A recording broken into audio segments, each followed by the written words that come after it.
Summer holidays vandachu, நம்ம GT Holidays vandachu. GT Holidays, South India's #1 travel brand. Sri Venkateshwara College of Engineering and Technology. Admissions open for BTech and MBA 2025. Mad Rabbit, India's finest audio wearable brand, starting at 999. தொட்டு தொட்டு பேசும் சுல்தானா, தொட்டவுடன் நெஞ்சில் தில்லானா, ஆசை என்னும் அமுத ஊற்றிலே ஆடி பார்ப்போமா, ஆணில் பெண்ணை பெண்ணில் ஆணை தேடி பார்ப்போமா, சுல்தானே சுல்தானே.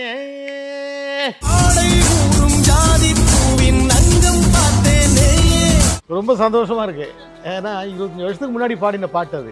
அது இப்போ வந்து ஹிட் ஆகுங்கிற பொழுது ரொம்ப சந்தோஷமா இருக்கு. பார்த்தா அப்புறம் அஜித் நடந்து வரும்போது ஒரே விசிலும் கைத்தட்டலும் சவுண்டுமா இருக்கு. அது உண்மையிலே பழைய பாட்டுன்னு சொல்ல முடியாது, சொல்ல மாட்டேன். ஏன்னா அந்த வித்யாசாகர் அவர்களுடைய மியூசிக் கம்போசிங் அப்படி படம் வந்து சூப்பருங்க, அருமைங்க. அதாவது சொல்லவே முடியாது அப்படி ஒரு படம். அப்படி எல்லாம் யாரை கேட்டாலும் அது உங்க பாட்டு வர்றப்போ எங்களால உட்கார்ந்து இருக்க முடியல, ஆட்டம் போட தோணுது.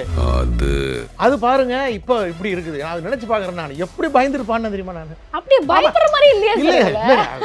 மியூசிக் டைரக்டருங்க, அவர் பெரிய ஆளுங்க. நான் அப்பதான் போறேன், அதை கேட்டுட்டு பாடுறதுங்கிறது ஒரு இது இருக்கு, பயம் இருக்கு தானே. சினிமா பக்கம் நான் அதிகமா கவனம் செலுத்தாம போயிட்டேன். அவங்களா கூப்பிட்டு எனக்கு கொடுத்த பாட்டு தான் இது. அதிகமா பாடலைன்னா கூட அது பாடின பாட்டு ஹிட் ஆகுது பாருங்க, அது பெரிய பாக்கியங்க. இப்ப இசைன்னு ஒண்ணு இல்லைன்னு வைங்களேன், மனித காட்டும் விளையாண்டி ஆகி ஒருத்தவங்க அடிச்சு கொண்டுட்டு இருந்திருப்பாங்க. அவங்க எல்லாம் ஒரு மனதை மென்மைப்படுத்தக்கூடிய அருமருந்துங்க இசை. என்னுடைய 24 வயசுல நான் என்ன சுருதியில பாடினோ அந்த பாட்டை இப்ப நான் ஒரு சுருதி ஏத்தி பாடுறேன். நான் மறுபடியும் பிறந்து வருவேன்டா. புத்தம் புது பாட்டு வந்தா தாண்டவ கோனே, ரத்தமெல்லாம் தீ பிடிக்கும் தாண்டவ கோனே, தப்படுத்து அடிக்கையிலே தாண்டவ கோனே, நெத்தியிலே இடி இடிக்கும் தாண்டவ கோனே. வணக்கம். சோ இன்னைக்கு எல்லாரோட ஸ்டேட்டஸ்லயும் இந்த பாட்டு இருக்குப்பா. ஆனா இந்த பாட்டு பாடின சொந்தக்காரர் யாரு அப்படின்னா அவருதான் நம்ம முன்னாடி இருக்காரு. புஷ்பவனம் சார், வணக்கம் சார். எப்படி இருக்கீங்க? நல்லா இருக்கேன். எஸ், உங்களை பார்த்தோன்னே ஒரு ஜோஷ் வந்துருச்சு. ஏன்னா நான் உங்களை நிறைய பார்த்துருக்கோம் சார், நீங்கள் பாடினதை கேட்டிருக்கோம், உங்களை நாங்கள் நிறைய சிங்கிங் காம்படிஷன்ஸில் வந்து ஜட்ஜ் பண்ணி பார்த்துருக்கோம். அண்ட் நீங்கள் எப்படிப்பட்ட பர்சன் எங்களுக்கு தெரியும். இந்த பாட்டு ரிலீஸ் ஆனோடனே இன்னும் ஒரு ஹைப் உங்களுக்கு ஒன்று கிரியேட் ஆயிருக்கு சார். ஏன்னா நீங்கள் அந்த பாடுற அந்த டோனே நல்லா இருக்கும். அந்த இறலாம் எடுத்துக்கிட்டா நீங்கள் தான், வேற யாரும் இல்லைன்ற அளவுக்கு ஒரு அந்த ஆளுமை இருந்தது இல்ல. அண்ட் அது இப்போ வந்து இந்த ஜெனரேஷன் வந்து விட்னஸ் பண்றாங்க. இவங்க இந்த ஜென்சி கிட்ஸ்லாம் இல்ல, யாரு சார் நீங்க அப்படின்ற மாதிரிலாம் கேக்குறாங்கல்ல, அது எப்படி பாக்குறீங்க நீங்க? ரொம்ப சந்தோஷமா இருக்கு. ஏன்னா 25 வருஷத்துக்கு முன்னாடி பாடின பாட்டு அது. அது இப்போ வந்து ஹிட் ஆகுங்கிற பொழுது ரொம்ப சந்தோஷமா இருக்கு. அண்ட் நீங்க தியேட்டர் போய் பாத்தீங்களா அந்த ரெஸ்பான்ஸ்? இல்ல, இனிமே தான் போகணும், டைம் கிடைக்கல. பாத்துட்டு இருக்கேன், எல்லாரும் ஃபேமிலியோட போகணும். ஓகே, நீங்க பாத்தீங்கன்னா அவ்வளவுதான். அந்த அளவுக்கு அப்படி இருக்கு. கட்ஸ்லாம் அட்லீஸ்ட் பாத்தீங்களா? ஆமா, எல்லாம் ஃபோன் வருது, நிறைய நண்பர்கள் அனுப்புறாங்க. பார்த்தா அப்புறம் அஜித் நடந்து வரும்போது ஒரே விசிலும் கைத்தட்டலும் சவுண்டுமா இருக்கு. உண்மை.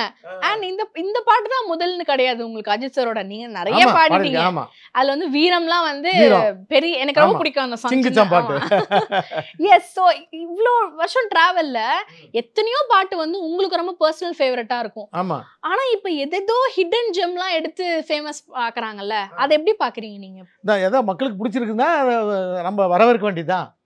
ஏன்னா பழைய பாட்டாக இருந்தாலும் அதை விரும்பி கேட்குறாங்கல்ல, அது உண்மையிலே பழைய பாட்டுன்னு சொல்ல முடியாது, சொல்ல மாட்டேன். ஏன்னா அந்த வித்யாசாகர் அவர்களுடைய மியூசிக் கம்போசிங் அப்படி பாருங்கள். 2009 நினைக்கிறேன், 2008 அந்த அந்த காலகட்டத்தில் போட்ட அந்த பாட்டு 20 வருஷத்துக்கு பின்னாடி கூட இது வந்து அன்னைக்கு போட்ட மாதிரி இருக்கணும்னு நினச்சி அந்த கம்போஸ் பண்ணியிருக்காரு பாருங்க.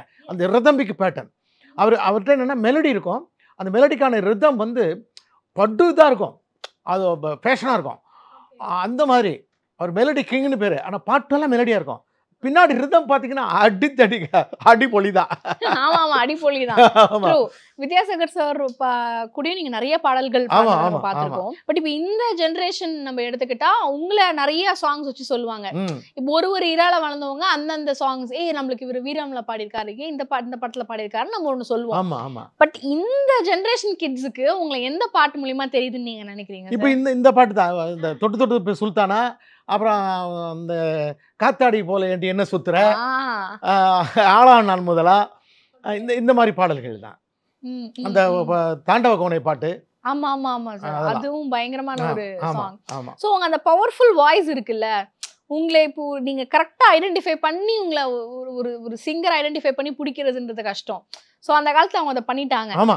பட் இப்போ குட் பேட் அக்லில வந்து உங்களோட இது வந்திருக்கு. அண்ட் தென் படமும் வந்து நிறைய கமெண்ட்ஸ் வந்துட்டு இருக்கு ஆதிக் சாரோட டைரக்ஷன்ல.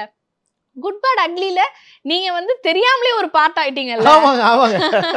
எஸ், அத பத்தி சொல்லுங்க சார். அதாவது ஃப்ரெண்ட்ஸ் எல்லாம் சொல்லி தான் கேட்குறேன். படம் வந்து சூப்பருங்க, அருமைங்க. அதாவது சொல்லவே முடியாது, அப்படி ஒரு படம். அப்படி எல்லாம் யாரை கேட்டாலும் அது உங்கள் பாட்டு வர்றப்போ எங்களால் உட்காந்து இருக்க முடியல, ஆட்டம் போட தோணுது. என்ன சார், எல்லாம் பிராப்தம் தான், எல்லாம் பாக்கியம். அதெல்லாம் வந்து பெரும் பேருன்னா அது வந்து நம்மளால ஒன்றும் கிடையாது. இந்த பெருமை எல்லாமே மியூசிக் டைரக்டர்ஸ் தான் போய் தரும். இப்போ இந்த டைரக்டர் இந்த படத்தை அந்த பாட்டு அதில் போட்டாங்க பாருங்கள், அவங்களுக்கு தான் போய் சேரும், நம்ம ஒன்றும் கிடையாது. இப்போ நான் என்ன சொல்லுன்னா, ஒரு உணவு விடுதிக்கு போகிறோம், ஹோட்டலுக்கு போகிறோம், சாப்பிட போகிறோம், உட்காடுறோம். ஆனால் உள்ளே வந்து சமையல்காரரு வேர்க்க விறுவிறுக்க உப்பு இருக்கா, உரப்பு இருக்கா, இஞ்சி எவ்வளோ வைக்கணும், மிளகு எவ்வளோ வைக்கணும், பூண்டு எவ்வளோ போடணும், அப்படி கச்சிதமாக அளந்து போட்டு அப்படி சுவையாக ருசி பார்த்து சமைச்சு வைக்கிறார். அவர் முகம் நமக்கு தெரியறதில்லை. ஆனால் இந்த பரிமாறுறவர் நல்ல வெள்ளையும் செல்லையுமா ஒரு சட்டையை போட்டு வந்து அவருக்கு சமையலை பற்றி எதுவுமே தெரியாது, நமக்கு அள்ளி பரிமாறுவார். நம்மளும் சூப்பராக இருக்குன்னு சாப்பிட்டுட்டு டிப்ஸ் யாருக்கு கொடுக்குறோம்? சமையல்காரர் கிடையாது, இந்த அள்ளி போட்டார் இல்லையா, அவருக்கு தான் டிப்ஸு. அது மாதிரி ரொம்ப போட்டு மண்டையை போட்டு கசக்கி டியூனெல்லாம் போட்டு பிஜிஎம்லாம் போட்டு ரொம்ப கஷ்டப்படுறாரு மியூசிக் டைரக்டர். நாங்கள் ஒரு நாளில் போய் அதை கேட்டு அப்படி பாடிட்டு சூப்பராக பாடிருக்கீங்கன்னு பாட்டு எங்களுக்கு பேர். அது மாதிரி தான் உண்மையிலேயே இந்த பேரெல்லாம் வந்து மியூசிக் டைரக்டர் தான் போய் சார். ஏன்னா அவர் தானே உருவாக்குறாரு. அதே மாதிரி கதை வசனகர்த்தா, அந்த படம் எடுக்கிறவங்க, அந்த ஷூட் பண்ணுறவங்க, டைரக்டர்ஸ் எல்லாருக்கும் தான் போய் சேரும், ஒருத்தருக்குன்னு சொல்ல முடியாது இது. Correct sir. ஆனா it's so kind of you, நீங்க அத சொல்றதுங்கிறது அந்த கிரெடிட் கொடுக்குறீங்கல, கரெக்ட்டா? ஆமா, உண்மைதாங்க. அது வந்து பெரிய விஷயம். நம்ம அகப்ப மாதிரிங்க, அப்படி அள்ளி போடுறோம், அவ்வளவுதான். நம்ம என்ன பண்ணோம், அவங்க சொல்ற டியூனா அப்படியே கொடுத்துருக்குறோம், அவ்வளவுதான். ரீப்ரொடியூஸ். கரெக்ட். ஒன்றும் கிடையாது. அதுல வந்து நம்ம வந்து அது வந்து கடவுளுக்கு நன்றி சொல்ல வேண்டியதான். இந்த மாதிரி இதை நமக்கு இந்த வாய்ப்பு கொடுத்தவங்களுக்கு நன்றி சொல்லணும், அவ்வளவுதான். மற்றபடி நம்ம சாதிச்சுட்டேன்னு சொல்லி பெருமைப்பட ஒன்றும் கிடையாது, அவ்வளவுதான் நான் சொல்லுவேன். இன்னொரு விஷயமும் கேட்கணும்னு நினைச்சேன். இப்போ தொட்டு பேசும் சுல்தானா வந்து இவங்க பயங்கரமா வைப் பண்றாங்க. இப்ப இருக்கிற ஜெனரேஷன் இத பார்த்துட்டு போய் சிம்ரன் மேம் அண்ட் அந்த காம்பினேஷன் பாக்குறவங்க நான் பார்த்திருக்கோம். பட் இப்ப இருக்கிற ஜெனரேஷனுக்கு நீங்க என்ன கதை சொல்லணும்னா, அப்போ அந்த பாட்டு பாடுனீங்கல்ல, அதுக்கு நீங்க ஃபர்ஸ்ட் போயிட்டு வாய்ஸ் டெஸ்ட் கொடுத்துப்பீங்க, அந்த கதை எங்களுக்கு சொல்லுங்க. அதாவது நான் திரை உலகத்துக்குன்னு பாடின ரெண்டாவது பாட்டு அப்படி இருந்தது. ஆனா உண்மையிலே வந்து இவரை பாட வச்சா அந்த பாட்டு ஹிட் ஆகும்னு நினைச்சு கூப்பிட்டாங்க பாருங்க, அந்த தரணி சார், அந்த எதிரும் புதிரும் பட டைரக்டர். அவர் தான் இவரை பாட வைக்கணும்னு அடம் பிடிச்சிருக்கிறார். அப்போ வித்யாசாகர் சார் ஒத்துக்கிட்டார், சார் கூப்பிடலான்ட்டு. போனவொடனே பாடினோடனே அவங்களுக்கு அந்த அது ஒரு இன்னோசென்ட்டாக ஒரு மாதிரி அந்த ஒரு பெரிய பாடகருக்குரியதெல்லாம் இருக்காது, அதில் இன்னோசென்ட்டாக இருக்கும் வாய்ஸ், அப்படியே இருக்கட்டும்ட்டார். நானும் பயம், அப்படி ஒரு பயம், நடுங்கிட்டு பாடினேன் நான். அது பாருங்க இப்போ இப்படி இருக்குது. நான் நினைச்சு பார்க்குறேன், நான் எப்படி பயந்துருப்பான்னு தெரியுமா? நான் அப்படியே பயப்படுற மாதிரி இல்லையா? மியூசிக் டைரக்டருங்க, அவர் பெரிய ஆளுங்க. நான் அப்போ தான் போகிறேன், அதை கேட்டுட்டு பாடுறதுங்கிறது ஒரு இது இருக்குது, அந்த பயம் இருக்கும் தானே, பயந்து தான் பாடினேன். அது எல்லாம் அவங்களுக்கு தான் நன்றி. இப்போ நான் இவ்வளவு பெருமை வந்தால் கூட எனக்கு எல்லாரும் அவங்களை சார்ந்தது தான். உண்மை சார். அண்ட் உங்க காம்பினேஷனுமே வந்து சொன்னலதா மேம் வந்து பயங்கரமா பண்ணிருப்பாங்க. உங்க ரெண்டு பேரோட காம்போ பயங்கர ஹிட் ஆயிடுச்சு. ஆமா, நிறைய பாட்டு அந்த மாதிரி நாங்க பாடிருக்கோம். என் குரலுக்குன்னா அவனை ஜோடின்னு சொன்னலதா கூட்டுருவாங்க. ஆமா, ஏன்னா அந்த ஒரு கான்ட்ராஸ்டான ஒண்ணு இருக்கும் உங்ககிட்ட. அந்த கிராமியல் ஃபோக், அந்த ராக் எல்லாமே நீங்க பண்ணுவீங்க. அவங்களுக்கு ஒரு மென்மையான ஒரு வாய்ஸ் அது. அண்ட் அது தியேட்டர்ல பார்த்தவங்களுமே நிறைய பேர் அவங்களோட ஃபேன்ஸ்லாம் இருப்பாங்கல்ல, அவங்கலாம் கண் கலங்கிட்டாங்க நிறைய பேர். அது எந்த அளவுக்கு ஒரு ஒரு யூனிக் வாய்ஸ் அந்த வாய்ஸ். அது இன்னும் கேட்கறதுக்கு இறைவன் கொடுத்து வைக்கல. அவனுக்கு ரொம்ப பிடிச்சி, கடவுளுக்கு ரொம்ப பிடிச்சி போச்சு போல இருக்கு அந்த வாய்ஸ். நீ மேல வந்து பாடு, சொர்க்கலோகத்துக்கு வந்து பாடு, நாங்க கேட்கறோம் நினைச்சிட்டு போயிட்டான். அப்படிதான் நான் நினைக்கிறேன். அண்ட் நீங்களுமே வந்து இப்போ அவங்க கூட நிறைய அந்த பாடல்கள் பாடிப்பீங்க, அவங்கள பத்தி எங்களுக்கு கொஞ்சம் சொல்லுங்க சார். ஏன்னா எங்க ஜெனரேஷனுக்கு அவங்களுக்கு அவ்வளவு ரொம்ப பொலைட்டுங்க. அந்த மாதிரி ஒரு பாடகை பார்க்கறதுங்கிறது ரொம்ப கடினாங்க. அவ்வளவு பொலைட்டு, எதுவுமே யாரையும் கடிந்து சொல்ல மாட்டாங்க. அதாவது திருப்பி பாடுவாங்க அந்த மாதிரி. அதாவது எந்த குறையும் சொல்ல முடியாது, குறையில்லாத ஒரு நிறைவான பாடகின்னு சொல்லணும். Super sir. அண்ட் இப்போ எல்லாருமே இந்த கான்சர்ட்ன்றது வந்து இப்போ ரொம்ப ட்ரெண்ட், இந்த கான்சர்ட் பண்றது. வித்யாசாகர் கான்சர்ட்டுமே பயங்கரமா இருந்தது. ஸோ இந்த கான்சர்ட் பண்ற இதுல இதுக்கு முன்னாடி ஆனா அவ்வளவு எக்ஸ்போஷர் இருந்தான்னு பாத்தீங்கன்னா இருந்தது. ஆனா இப்போ வேர்ல்ட் வைட் நீங்க ஒரு கான்சர்ட்ல போய் பாடுனீங்கன்னா அது உலகத்துக்கே தெரிஞ்சிடும். ஆமா ஆமா அப்படி ஆயிடுச்சு இப்போ. ஆமா ஆனா அப்ப நீங்க பாத்தீங்கன்னா தெரியும் தொட்டு தொட்டு சுல்தானா வந்து பட்டி தொட்டிலையும் ஃபேமஸ். ஆமா ஆனா உங்களோட ஃபேஸ் ரெஜிஸ்டர் ஆகணுமா கேட்டா அது கொஞ்ச நாளுக்கு அப்புறம் தான் ஆகும். அவங்க ஒரு நாள் கழிச்சு வருது. ஆமா அது எப்படி பாக்குறீங்க அப்பைக்கும் அது இப்பைக்கும்? பெரிய ஆச்சரியமா இருக்கு. இந்த கொரோனா பீரியடுக்கு அப்புறம் எல்லாம் முடங்கி கிடந்தாங்க இல்லையா, வீட்டுக்குள்ளேயே 2 வருஷம் முடங்கி கிடந்தாங்கல்ல. இதுல இருந்து வெளில வந்தோடனே அவங்களுக்கு ஏதாவது ஒண்ணு பார்க்கணும்னு சொல்லிட்டு இப்போ இந்த கச்சேரிக்கெல்லாம் போய் உட்காந்து ஆட்டம் போட்டு இளைஞர்களுக்கெல்லாம் இப்போ ரொம்ப மரியாதை ஆகி போச்சு. இப்போ ஒரு 10 வருஷத்துக்கு முன்னாடி ஒரு ஆர்கெஸ்ட்ரானா ஒரு அவ்வளோ கூட்டம் வராது. இப்போ பாருங்க ஒரு மியூசிக் டைரக்டர்ஸ் வந்து ஒரு ப்ரோக்ராம் பண்ணுறாங்கன்னா ஃபுல் ஹவுஸ்ஃபுல் ஆகுது. ஆமா அப்போ வந்து இசை வந்து எவ்வளவு உன்னதமானதுன்னு பாருங்க, எவ்வளவு உயர்ந்ததுன்னு பாருங்க. அது எந்த காலத்திலையும் வாழ்ந்து கொண்டே இருக்கும். இசையை வந்து மேற்கொண்டு மேற்கொண்டு அப்படியே கத்தி தீட்ட தீட்ட எப்படி வந்து ஷார்ப்பாகுதோ அதுபோல் இசையை கேட்க கேட்க அதுக்கு மெருகு கூடுது பாருங்க. அதாங்க மியூசிக். ஏன்னா அது வந்து மனதுக்கு தெம்பை கொடுக்குது, உள்ளத்துக்கு ஒரு நல்ல புத்துணர்ச்சியை தருது. அது மனிதனை மனிதனாக வாழ வைக்குது இசை. இப்போ இசைன்னு ஒன்று இல்லைன்னு வைங்களேன், மனித காட்டும் மிராண்டி ஆகி ஒருத்தவங்க அடித்து கொண்டுட்டு இருந்திருப்பாங்க. அவங்களெல்லாம் ஒரு மனதை மென்மைப்படுத்தக்கூடிய அருமருந்துங்க இசை. Correct sir. எஸ். நீங்க இப்போ கான்சர்ட்லாம் போறப்போ எப்படி இருக்கு ரெஸ்பான்ஸ்? ஐயோ அருமையா இருக்கு. முன்னாடியெல்லாம் இப்போ நாங்கள் ஒரு என்னுடைய கச்சேரின்னு வச்சுங்களேன், மக்கள் இசை பாடல் ஃபோக் சாங்ஸே பாடுறோம்னா ஒன்றும் சொல்ல மாட்டாங்க, பாடிட்டு போயிட்டு வாங்க. இப்போ அப்படி இல்லை, போய் என்ட்ராகும் போதே சார் தொட்டு தொட்டு பேச சொல்லிட்டானா, அப்புறம் தாண்டவ கோனே, அப்புறம் அவங்க காத்தாடி சார் ஒரு 5-6 வரிசையாக சொல்ல ஆரம்பிச்சிடுறாங்க. இதெல்லாம் பாடணுங்க. அப்புறம் என்ன பண்ணுறது, ஒரு 2 பாட்டு இல்லை 3 பாட்டு ஃபோக் சாங்ஸ் பாடிட்டு இதை போடுவேன், இந்த பாட்டை போடுவேன். அப்புறம் உடனே கேட்க அங்கேருந்து கேட்பாங்க, ஒன்ஸ் மோர் கேட்பாங்க, இன்னொரு தடவை பாடுங்க. நல்லா இருக்கும்ல அந்த ஃபீல். உண்மையிலேயே அதாவது இப்பதான் உண்மையிலேயே இசைக்கு வந்து ரசிகர்கள் கூட்டம் அதிகமா இருக்குன்னு நான் சொல்லுவேன். கிரேசி. ஆமா, ஏன்னா மீடியா எல்லாம் நீங்க பண்ற வேலை தான், எல்லாம் உங்களால தான். மீடியா வந்த உடனே எல்லாருக்கும் எளிதில் போய் கிடைக்குது. இப்போ நான் பேசுறேன்னா இது 1,00,000 பேர் 2,00,000 பேர் உடனே பார்க்குறாங்க பாருங்க. அப்போ இந்த பெருமையெல்லாம் மீடியாவுக்கு தான். Correct sir. மீடியா நினைச்சா ஒரு பாட்டை ஹிட் பண்ணவும் முடியும், ஒரு பாட்டை அப்படியே ஊற்றி விடவும் முடியும். மீடியாவுக்கு அந்த பவர் வந்துருச்சுங்க. Correct sir. இப்போ சில பாட்டுலாம் நீங்க பாத்தீங்கன்னா அப்பவே வேற லெவல்ல இருந்திருக்கும். ஆமா. ஆனா இப்ப ஒரு நார்மலா இப்போ வந்து அந்த படத்துல அதுதான் சூப்பர் பாட்டுன்னு அந்த டைரக்டரே சொல்லிருக்க மாட்டாங்க. ஆமா. ஆனா அது எடுத்து ரீல்ஸ் பண்ணி அது எங்கேயோ போயிடும் அந்த பாட்டு. ரீல்ஸ்னு ஒன்று போடுறாங்க பாருங்க. இந்த மணப்பாறை மாடுகட்டிங்கிறது எப்போ பாடினது, மரதகாசி எழுதின பாட்டு அது நான் வந்து ரீமிக்ஸ் பண்ணி பாடினேன். அது ஒரு ட்ரெண்ட் போயிட்டு இருக்கு. அதுக்கடுத்து 1 கோடி பேர் டான்ஸ் பண்ணியிருக்காங்க. அந்த ஒரு பாட்டுக்கு 1 கோடிக்கு மேலே டான்ஸ் பண்ணி போட்டிருக்காங்க, ரீல் போட்டிருக்காங்க. அப்படின்னா பார்த்துக்க எவ்வளவு அந்த பாட்டுக்கு ஒரு வரவேற்பு இருக்குன்னு, எவ்வளோ பழைய பாட்டு. அப்போ இசை வந்து என்றுமே வாழ்ந்து கொண்டு தான் இருக்கிறது. அது ஒன்றும் பண்ண முடியாது. அண்ட் இப்போ நீங்க அஜித் சார் கூட நிறைய ஒர்க் பண்ணிருக்கீங்க, எங்களுக்கு தெரியும். என்னைக்காவது பேசியிருக்கீங்களா? இல்லைங்க, வாய்ப்பு இந்த படத்தின் மூலமா அவரை பார்த்து பேசக்கூடிய, அவருடன் ஒரு படம் எடுத்துக்கொள்ளக்கூடிய வாய்ப்புக்காக நான் காத்திருக்கிறேன். கண்டிப்பா சார். அப்புறம் இந்த இதுல இருந்து கால் பண்ணாங்களா? இப்ப ஜிவி பிரகாஷ் சாரா இருக்கட்டும். இல்ல யாருமே, அதாவது இந்த நண்பர்கள்லாம் சேர்ந்து அனுப்புறதுக்கு அப்புறம் தான் அந்த பாட்டு அந்த படத்துல இருக்குன்னு எனக்கு தெரியும். என்னது என்னமோ தொட்டு தொட்டு பேசணும் வருது, அது வேற மாதிரி யாரும் ஆடுறாங்களே, அப்புறம் தான் சொல்றாங்க, ஓ உங்க பாட்டு அதில் பயன்படுத்தியிருக்காங்க. என்ன சார் நீங்க இப்படி நீங்க தெரியாமட்டு என்ன திட்டுறாங்க எல்லாரும். நீங்க அப்போ சிம்ரன் மேமும் அவரும் ஆடுவாங்கல்ல, டான்ஸ் கோரியோகிராஃபர் சார், அவங்க 2 பேரும் ஆடினது நீங்க வந்து நம்ம பாடினதுக்கு இதுதான் டான்ஸ் ஆடலாம் நினைச்சிருக்கீங்களா? அப்போ உங்களுக்கு தெரியல. நல்லா பண்ணிருக்காங்க. நல்ல சிம்ரன் அவங்களும் ரப்பர் மாதிரி வளைஞ்சு செம்ம டான்ஸ்.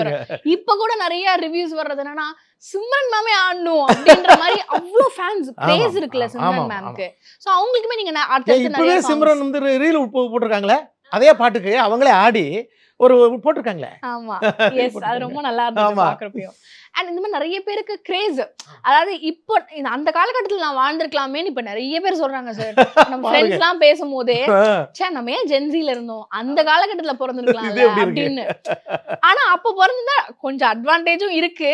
ஆனா நீங்க சொல்ற மாதிரி இப்போ அவ்வளவு எக்ஸ்போஷர் இல்ல கிடையாதுங்க. நீங்க நினைச்சிருக்கீங்களா சார், நான்லாம் இந்த ஜெனரேஷன்ல பிறந்திருந்தா நான் இந்நேரம் எவ்வளவு ஃபேமஸ் ஆயிருப்போம், உலக அளவுல ஃபேமஸ் ஆயிருப்பேன்? நான் ஃபீல் பண்றது உண்டு. அதாவது சினிமா பக்கம் நான் அதிகமாக கவனம் செலுத்தாம போயிட்டேன். அவங்களா கூப்பிட்டு எனக்கு கொடுத்த பாட்டு தான் இது. ஏன்னா நிறைய பாட்டு நான் பாடி இருக்கலாம். அப்போ வந்து ரொம்ப பிஸி, ஒரு மாசத்துக்கு வந்து 17 கச்சேரி 20 கச்சேரி இப்படி, வீட்டிலே இருக்க மாட்டேன். வீட்டில் குழந்தைய பார்த்துக்கிறதுக்கு ஆளு. அதனால ஒரு தடவை பயணப்பட்டு போயிட்டோம்னா ஒரு 7 நாள் 8 நாள் 10 நாள் கழிச்சு தான் வீட்டுக்கே வருவேன். அவ்வளவு அந்த மாதிரியெல்லாம் கூப்பிட்டுருக்காங்க. என்னை வந்து 4 நாள் வரைக்கும் கூப்பிட்டோன்னே நான் வர முடியல, வேற ஆளுக்கு போயிடுச்சு. என்னுடைய அந்த வாய்ப்பெல்லாம் வேற ஆளுக்கு. ஓகே. இந்த மாதிரி நிறைய பாட்டு. ஆமா, மென்டார் கைடு இருக்கணும் அதுக்கு. ஆமா. அப்புறம் வந்து அது யாரையுமே நான் பார்க்கறது இல்லை. எனக்கு ஒரு வாய்ப்பு கொடுங்கன்னு கேட்டால் கொடுத்துருப்பாங்க, நான் கேட்கல. பெரிய தப்பு பண்ணிட்டேன் நான். அதை இப்போதான் போய் ஃபீல் பண்ணுறேன் அந்த பிஸியில். ஆனா நீங்க உங்களோட கெரியர்ல நான் பார்க்கறது என்னன்னா கரெக்டா அந்த ஐகானிக் சாங்ஸ் கொடுத்துட்டீங்க. நீங்க பாடின எல்லாமே ஹிட். அதான் கரெக்ட். பாருங்க 1-2 பாடினாவிட அது வந்து பெரும்பாக்கியங்க. ஏன்னா ஒரு அதிகமா பாடலைன்னா கூட அது பாடின பாட்டு ஹிட் ஆகுது பாருங்க, அது பெரிய பாக்கியங்க. எந்த டைரக்டரோட ஒர்க் பண்ணது சார் உங்களால மறக்கவே முடியாது? எல்லாரும் சரி. அந்த அந்த தாண்டவ கோணை பாட்டு இருக்கு இல்லையா, அதுதான் மறக்க முடியாது. ஏன்னா அதுல வந்து அந்த கமகங்கள்லாம் நிறையா இருக்கு, அந்த விருத்தமெல்லாம் இருக்குது, சங்கதிகள்லாம் வரும். அப்போ வந்து தங்கரபச்சான் அவர்கள் தான் இது. அதில் அழகி படத்தில் ஒன்று பாடினதையும் நான் மறக்க முடியாது. அது இளையராஜா அவர்களுடைய மியூசிக்கு. அதில் ஒரு வரி வரும், முழிச்சு முழிச்சு பார்க்குதடி நீ வளர்க்குற 2 மோச குட்டின்னு வரும். நான் அப்போ அந்த வரி வந்தோடனே நிறுத்திட்டேன், நான் பாடலை. என்ன புஷ்பவனம் அப்படின்னாங்க இளையராஜா சார். சார் இது வந்து கன்சிடர் சென்சாரில் கட் பண்ணிடுவாங்க சார் இந்த வார்த்தையை அப்படின்னு. ஓ அந்த அளவுக்கு போயிட்டீங்களே நீங்கள். அவருக்கு எப்படி இருக்கும், போய் பாட்டு வர வேண்டியதாங்க, அதை விட்டுட்டு இது சென்சாரில் கட் பண்ணுறாங்கன்னு அதிக பிரசங்க. என்ன அறியாமலே பேசுகிறேன் நான், அப்படித்தான் யாரு என்னன்னு தெரியாது, அப்படியே உளறிடுவேன். இவ்வளோன்னா அவர் தங்கரபச்சான் இருக்கார், அதை நாங்கள் பார்த்துக்கிறோம். ஒரு யங்ஸ்டர்ல ஒரு துடுக்கா, அதை நாங்க பாத்துக்கிறோம், நீங்க பாடுங்க. ஏன்டா வாய வச்சுட்டு சும்மா இருக்கக்கூடாதான்னு பாடிட்டு வந்துட்டேன். சொன்ன மாதிரி கட் பண்ணிட்டாங்க. அப்ப நினைச்சிருப்பாரு, அட பாவிகளா அப்படின்னு. சொன்ன மாதிரி கட் பண்ணிட்டு மறுபடியும் கூப்பிடுறாங்க. மறுபடியும் ஒரு 10 நாள் கழிச்சு நான் போய் 10 நாள் 15 நாள் கழிச்சு போய் நீ முழிச்சு பாக்குதடி உன் கையில் இருக்கிற மோசக்குட்டின்னு பாடிட்டு வந்தேன். அது அன்னைக்கே நான் பாடியிருப்பேன், ஆனா நான் நினைச்ச மாதிரி நடந்துச்சு பாருங்க. அப்ப நீங்க எப்படி இருந்துச்சு உள்ள போனப்போ? அது காமிக்க முடியாது, ஏன்னா அது அந்த அன்னைக்கே நான் பாடம் கத்துக்கிட்டேன். அப்பா இனிமே அது இருக்கட்டும், நீங்க பாடுங்கன்னு அந்த அந்த நக்கலான வார்த்தைகள் இருக்குல்ல, அப்ப இனிமே பேசவே கூடாது. ஆனா உங்களுக்கு கொஞ்சம் அப்படியே பாத்தீங்கல்ல, அப்படியே அது உள்ள காமிச்சிக்க முடியாது. அதை நான் அன்னைக்கே சொன்னேன், சொல்ல முடியாதுல்ல. நான் இப்பதான் வளர்ந்து வர்றேன், எவ்வளவு வளர்ந்து வந்தாலும் பேச முடியாது. ஏன்னா அதான் அவங்க ஜீனியஸ், அவங்க முன்னாடி பேச முடியாது, அவங்க சொல்றத கேட்க வேண்டியதான். அது ஒரு மறக்க முடியாது எனக்கு இன்னைக்கும். அப்புறம் வேற ஏதாவது சார் அதே மாதிரி இப்போ அந்த தாண்டவ கோணை பாட்டு அப்போ சொன்னேன், நான் ஒரு 3 hours உங்களுக்கு டைம் தரேன் அப்படின்னாரு வித்யாசாகர் சார். ஏன் சார் 3 மணி நேரம் எதுக்கு சார் அப்படின்னு. என்ன பாட்டு, ஏன்னா ஏற்கனவே 2 பேர் பாடியிருக்காங்க, ஏற்கனவே 2 பேர் நல்ல பெரிய சிங்கர் தான் பாடி, அருமையா இருக்கு, போட்டு காமிக்கிறாங்க, சூப்பரா இருக்கு. ஆனா தங்கரபச்சான் அடம் பிடிக்கிறாரு. எனக்கு இந்த சங்கதி, இந்த அழகு எனக்கு வேண்டாம், எனக்கு ரா அப்படியே இந்த கிராமத்தில் உள்ளவன் பாடணும். அதில் சுருதி கலைஞ்சா கூட எனக்கு பிரச்சனை இல்லை, எனக்கு அப்படித்தான் வேணும், ராவா வேணும். எனக்கு இந்த சங்கதிகள்லாம் பிடிச்ச இனிமையான குரல் எனக்கு வேணாம். இவரும் இனிமையான குரல் தான் புஷ்பவனமும், அவர் பாடினா ஓகே அப்படின்னு அடம் பிடிக்கிறார். சரிங்க நாம் இதுக்கு மேலே பேசக்கூடாது அப்படின்னு சொல்லிட்டு அப்புறம் போய் உட்காந்து ஒரு 1/2 மணி நேரத்தில் அந்த சங்கதி எடுத்துட்டேன். சங்கதி வரும்ட்டு வந்து பாடினா அங்கே ப்ராக்டிஸில் கரெக்டாக வந்தது, இங்கே இவருக்கு முன்னாடி வரமாட்டேது. என்ன புஷ்பவனம் சார் சரியாக தான் சார் இருந்தது, இல்லையே அங்கே வரலையே சார், 1 நிமிஷம் இருங்க சார், மறுபடியும் உட்காந்துட்டு ஒரு 5 நிமிஷம் அதை பாடிட்டு. அதில் வந்து எனக்கு கிட்டத்தட்ட ஒரு 1.5 மணி நேரம் ஆச்சு அந்த சங்கதி எடுக்க மாட்டோம். நீங்க நினைச்சிருப்பீங்க இதுக்கு தான் அந்த 3 hours. ஆஹா சினிமா பாட்டை பற்றி அவ்வளோ இதாக எளிதாக நினைக்கக்கூடாது, போய் உட்காந்து மைக்கு முன்னாடி பாடும்போது தான் இருக்கு இல்லைங்க, நம்ம நினைக்கிறது ஒன்று அவங்க நினைக்கிறது ஒன்று அப்படின்னு அப்போ தான் புரிஞ்சுது. எளிதில்லைங்க, எல்லாரும் நினைக்கலாம் இதை பாடிடலான்னு, கிடையாது. அது என்ன, அவங்க வந்து ஒரு 10 நாளாக உட்காந்து திங்க் பண்ணி அதுக்குள்ளால முழு சங்கதியும் மண்டையில் உட்காந்துருக்கு. நீங்கள் போய் 1 மணி நேரம் தான் கேட்குறீங்க அந்த பாட்டை, 1 hourல திருப்பி எப்படி கொடுக்க முடியும் உங்களால்? ஏன்னா அவங்க 1 மாசமா மண்டைக்குள்ளே போட்டு வச்சிருந்த டியூனை நீங்கள் 1 hourல கேட்டு பாடிட முடியுமா? இல்லை, ரொம்ப கஷ்டம் இல்லை? ஆமாம் சார், கஷ்டம். ஆமாம், ரொம்ப பிக்கப் பண்றது மேபி ரொம்ப வருஷம் பண்றவங்களுக்கு கஷ்டம். ஆமா, உண்மையிலே அது ரொம்ப கஷ்டம். அது பெரிய பெரிய சிங்கர்ஸ் எல்லாம் இவ்வளவு பாட்டு பாடிருக்காங்களே, எப்படி பாடினாங்களோ, எப்படி பாடினாரோ அப்படின்னு சொல்ல வேண்டியதான். அப்புறம் நீங்க என்ன பண்ணீங்க, அதை பாடினீங்க, அப்புறம் ஓகே அது எனக்கு இது போதும்ட்டாரு தங்கரபச்சான். அதுல கூட வந்து அந்த வசனம் எல்லாம் இருக்கு இல்லையா, அவங்க சொல்லி கொடுத்த மாதிரி நான் பேசிட்டேன். அப்புறம் என் விருப்பப்படி நான் கொஞ்சம் சொல்லட்டுமா அப்படின்னு. சரி சொல்லுங்க. அவர் தங்கரசு வேணான்றாரு. இல்லை வித்யாசாகர் இல்லை சொல்லுங்க, எப்படி ஒருத்தர் பார்ப்பான், ஒரு ஆப்ஷன் தானே அப்படின்னாரு. நான் மறுபடியும் பிறந்து வருவேன்டா அப்படின்னு ஒரு கடினமாக சொல்லுவேன். இது நல்லா இருக்கேன், இது நல்லா இருக்கு, இதை வச்சுக்கலாமேன்னு 2 பேரும் பேசி அதை வச்சுட்டாங்க. Super sir.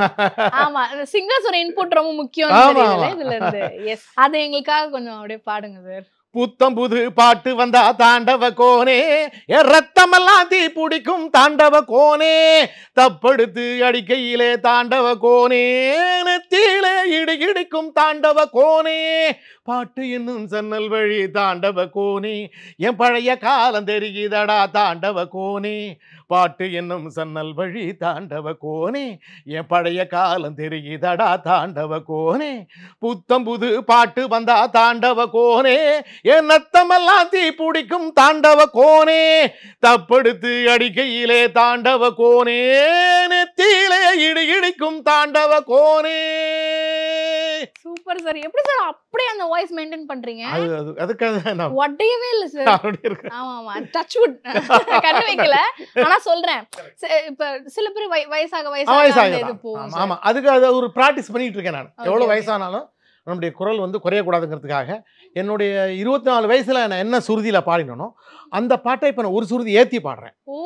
ஒரு இப்போ 10 வருஷத்துக்கு முன்னாடியே நான் ஆரம்பிச்சிட்டேன். அதனால எனக்கு அந்த இது அந்த குரல் அதே வயசு ஏறிட்டுங்கிறதுக்காக குறைச்சி பாடுறது கூடவே கூடாது, அதை விட்டுறக்கூடாது. இது ஒரு பயிற்சி மற்றவங்களுக்கு எல்லாம் இனிமே வரக்கூடியவங்களுக்கு நான் சொல்றேன். கண்டிப்பா. ஏன்னா எங்க அப்பா இப்ப கூட சொல்லுவாரு, புஷ்பனம் சார் மட்டும்தான் அந்த வாய்ஸ் மாறவே இல்லை. ஏன்னா அவங்க எல்லாம் பயங்கரமா நோட் பண்ணுவாங்கல்ல, இப்ப மாதிரி நம்மளுக்கு செல்போன் எடுத்து கேட்க முடியாது. எங்கயாவது கேட்டா இல்ல இதை யார் பாடினான்னு யோசிச்சுட்டே இருப்பாங்க. இப்ப இருக்கிறவங்க அவ்வளவு யோசிக்கிறோம், யார் வரிகள் எழுதுனாங்க, யாரு பாடினாங்க, கோரஸ் யாரெல்லாம் கூட பாப்பாங்க. அந்த காலத்துல ஜெஸ்ஸி மேம்லாம் அப்படி வந்தவங்க கோரஸ் பாடிட்டு, அதனால பயங்கர அது சார். எங்களுக்காக இப்ப சுல்தானாவும் நீங்க பண்ணுமே. எஸ், தொட்டு தொட்டு பேசும் சுல்தானா, தொட்டவுடன் நெஞ்சில் தில்லானா, தொட்டு தொட்டு பேசும் சுல்தானா, தொட்டவுடன் நெஞ்சில் தில்லானா, அள்ளி அள்ளி கொடுத்தால் குறையாது, பள்ளி கொள்ள வாடி அழகே, சாமத்தில் தருவேன் பாய்யா சுல்தானே, சுல்தானே, சுல்தானே, சுல்தானே, கொஞ்சி கொஞ்சி எடுத்து நெஞ்சில் மெல்ல கனைத்து என் மனதை திருடி கொண்டாய், புத்தகத்தில் இருக்கும் யுத்திகளை படித்தா காதலிக்க பழகி கொண்டாய், புத்தகத்தில் இல்லா இன்பம் கற்று வைப்போமா, முத்தம் தரா இடங்கள் கண்டு முத்தம் வைப்போமா, ஆசை என்னும் அமுத ஊற்றிலே ஆடி பார்ப்போமா, ஆணில் பெண்ணை பெண்ணில் ஆணை தேடி பார்ப்போமா, சுல்தானே, சுல்தானே, சுல்தானே, சுல்தானே. இதுக்குமே அந்த ஒரு பெப்பியான அந்த ஒரு டோனு, அந்த இது பயங்கரம் சார். அது அவ்வளவு சீக்கிரத்துல வராது நிறைய சிங்கர்ஸ்க்கு.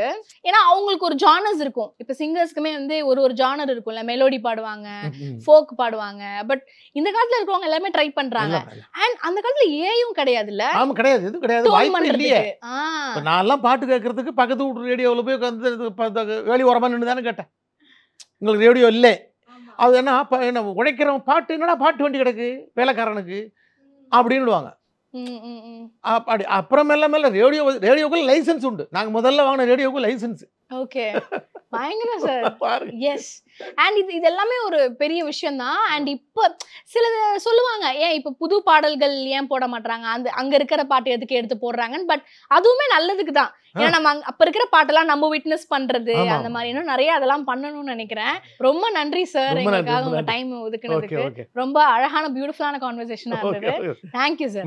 Thank you sir. Thank you sir. Summer holidays வந்தாச்சு, நம்ம ஜிடி ஹாலிடேஸும் வந்தாச்சு. GT holidays, South India's #1 travel brand. Sri Venkateshwara College of Engineering and Technology. Admissions open for BTech and MBA 2025. Mad Rabbit, India's finest audio wearable brand, starting at 999.